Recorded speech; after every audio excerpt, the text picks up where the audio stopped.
Hello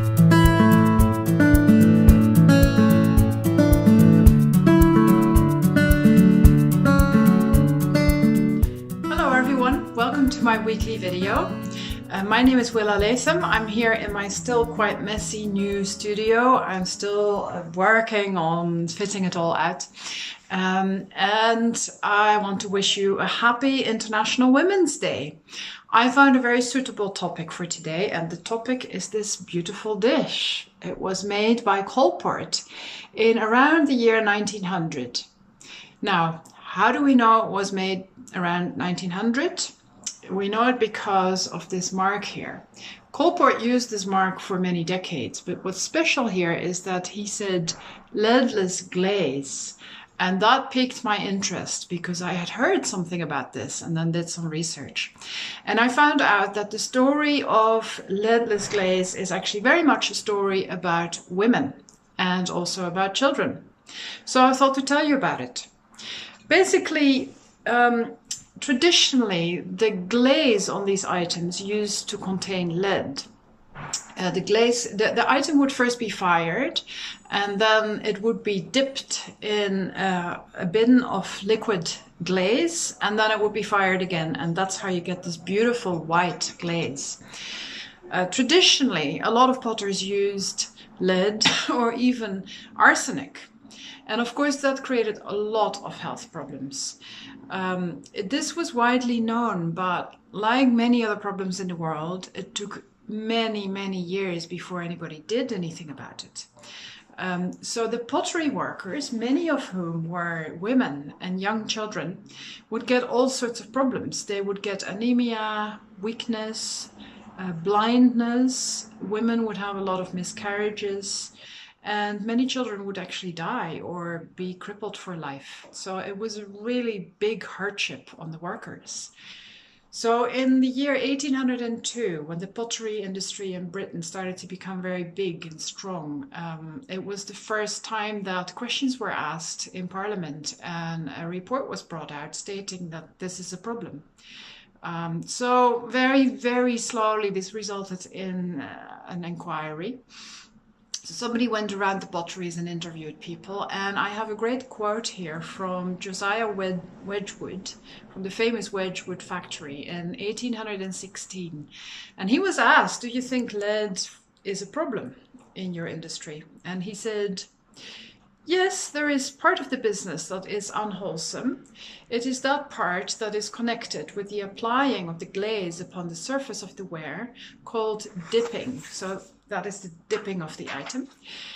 That glaze is composed in part of white lead, and like any other business in which workmen have had to do with lead, they are, if careless in their method of living and dirty, very subject to disease. So this is very interesting because he acknowledged there is a problem, but he also blamed the workers for being dirty. To his credit, though, he did actually start to think about it, and he then developed a leadless glaze and started using leadless glaze. So he was actually one of the pioneers changing the situation. Now, very, very slowly, the situation started to change, but it really went very slowly.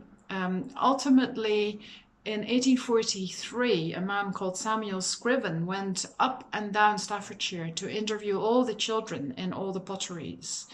And it's very moving to read his record because he just wrote down what these children said, and they were speaking about their lives and their problems, their health. They also spoke about which bosses were nice to them, which bosses looked after the women really well. So these children gave a really balanced view of what was going on, and it's very sad to see how harsh their lives were. But it's also very moving to read. So already then it was very, very clear that the children were suffering from this the most. So very slowly things started to change. Actually, a little bit before the Scriven report, a man called John May from the Hicksa May pottery had come up with a new recipe for glaze that didn't have lead, but he replaced it with manganese, which is a harmless substance. But surprise, surprise, hardly any potters took it up because it was a little bit more expensive and they thought it was a hassle. So very slowly, the government started to step in, and it wasn't until the 1860s that they started to make some rules and laws, and every few years there would be a new rule, and it went, small steps. There had to be ventilation, they had to make lavatories, they had to make sinks where people could wash their hands, people had to wear protective clothing. So very slowly that started to happen, and probably the most important one was in 1892 that a doctor had to visit every pottery every week and assess every single worker. So I think that was a very important one. At that point, there were 180 potteries in Staffordshire with 30,000 workers. 6,500 of those were what they called young people, which we would probably now call teenagers, and 4,500 of them were children under the age of 13. So it was very important to actually get real data on this. And the important thing about the data is that the women started to arm themselves with that data. In 1898, there was a women's trade union league in Hanley, one of the pottery tents, and a women's leader called Miss Gertrude Tuckwell started to speak up. And she assembled all the women and started to speak to them and sparked a whole movement. They started to march, they started to come together in churches. And basically she appealed to both the potters and the pottery workers, saying, everybody's to blame for this problem because everybody is avoiding the rules. Because the thing is, everybody was blaming each other. I have some great quotes here of a pottery worker who was asked about the new rules about protective clothing and washing their hands. And he said, well, this is a hardship forced upon us by the factory department to which only the masters have been privy. So basically he was saying they're lording it over us. I'm not going to wear that protective clothing. So that's a problem, right? And then the master said, well, 9 cases out of 10 is due to the workman's careless, dirty, slovenly habits, and efficiently washing the hands with hot water and soap is the best preventative. And another pottery owner said, people are getting ill because they're drinking bad beer. So you see the problem, right? It was the division between them that was as problematic as the whole practice. So this woman, Gertrude Tuckwell, basically called everybody on us and said, everybody has to change here. We all have to do this together. So this is a great example of women's power.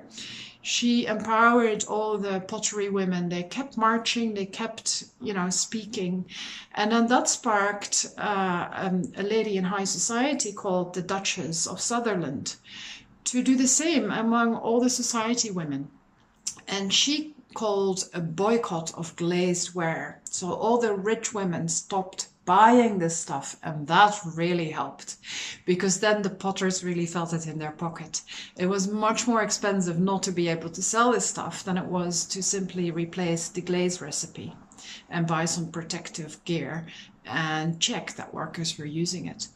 So this was really a big change. And also the Duchess of Sutherland had access to members of parliament, and she started to lobby them, and they started to really enforce laws, outlaw child labor, and this led to tremendous change. So I thought this was a really inspiring story for International Women's Day. I hope you enjoyed it. So if you like this plate, you can find it in my shop. It's gentlerattleofchina.com. You can find me every single day on Instagram with a picture and a story, and every week on YouTube. If you like my videos, please subscribe. It really helps me if you do, because I get more allowances from YouTube and I can bring you more. So hope you enjoyed this. Thank you for watching and hope to see you next week.